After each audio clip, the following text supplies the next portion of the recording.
You've probably heard your whole life that a ladybird landing on you means good luck. That if one lands on your skin, you're meant to make a wish before it flies off. Your nan did it. Your mum did it. And you, without giving it a second thought, let that little red and black dot wander up your arm, smiling, thinking you were getting a blessing from nature.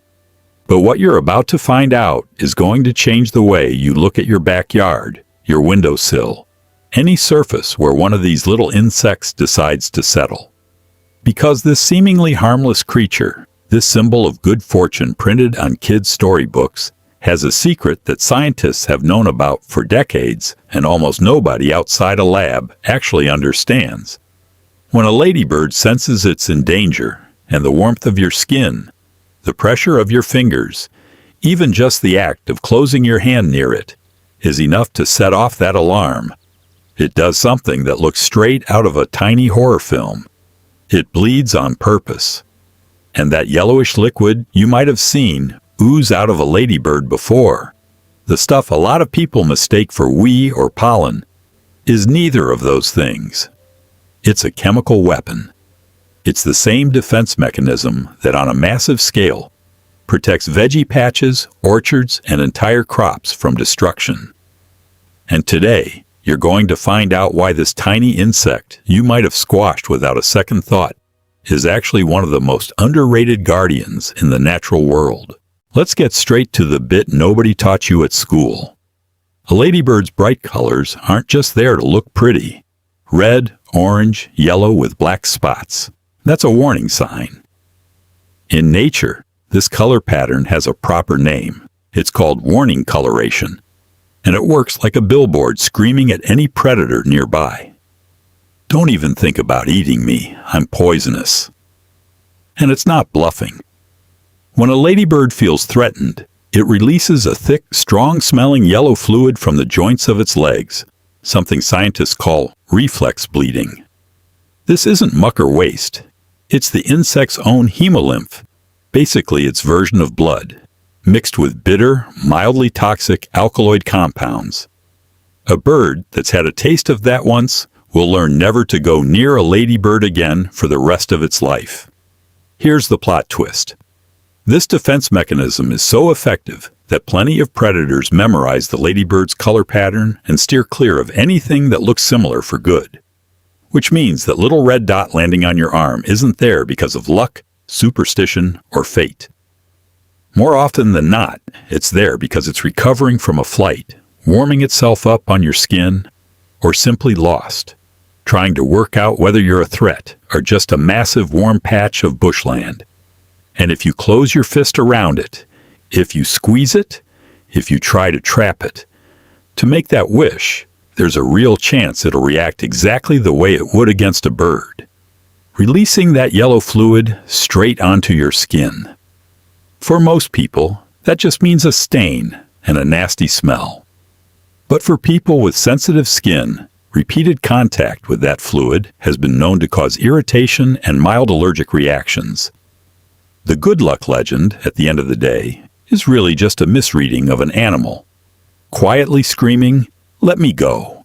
But to really understand why this tiny insect deserves so much respect, you need to forget the adult ladybird for a second and meet its far more brutal alter ego, the larva.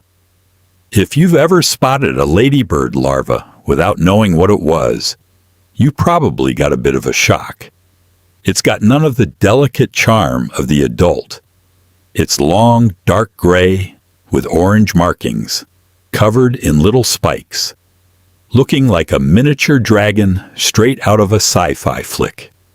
And it's exactly this little monster that turns the ladybird into one of the most efficient defense forces you'll find in any garden. Picture a colony of aphids, those tiny green insects that multiply at an insane rate, sucking the sap out of plants until they wilt and die off. A single branch can host hundreds of them within days. That's where the ladybird larva steps in, like a specialist cleanup crew dropped straight into the battlefield.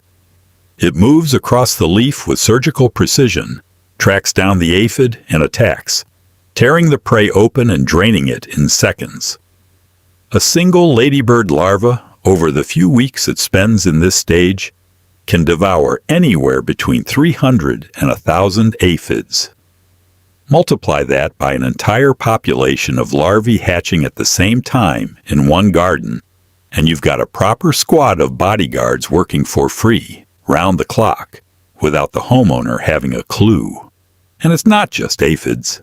Adult ladybirds and their larvae also hunt mites, scale insects, and the eggs of other pests that wreck crops.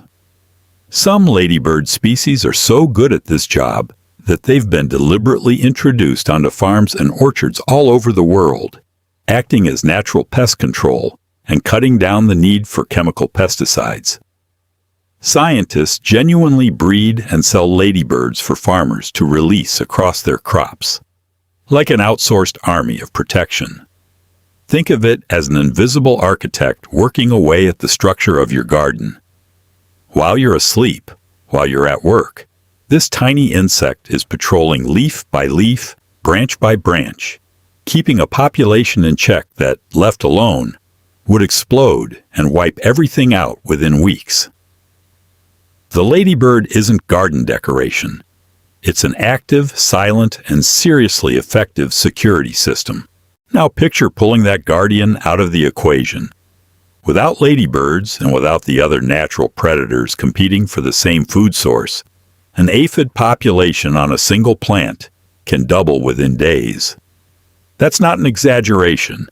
Aphids reproduce so fast that a single female can produce dozens of offspring without even needing to mate. Within a few weeks, what started as a small, manageable colony turns into an infestation capable of smothering entire leaves, draining the sap until the plant loses strength, and spreading disease through a sticky substance aphids excrete, known as honeydew. That sugary residue attracts ants, which will often literally defend the aphids from other predators in exchange for that substance, forming an alliance between pests that feeds on itself. And growing on top of that sticky residue is a dark fungus called sooty mold, which coats the leaves, blocks out sunlight, and does even more damage to the plant's health. In other words, without the ladybird, the problem doesn't just get bigger, it compounds. You're not just losing control of one pest, you're losing the balance of an entire miniature ecosystem that was quietly running in your backyard the whole time, without you ever noticing. That's exactly why experienced gardeners treat the presence of ladybirds as a sign of a healthy garden. Where there are ladybirds, there's usually food for them, and where there's food for them, the ecosystem is still doing what it's meant to do. Their absence, more often than not, is the first quiet warning sign that something in the garden has fallen out of balance. So let's recap the truth behind the myth. A ladybird landing on your skin isn't fate. It's not magic, and it's not a wish waiting to be made.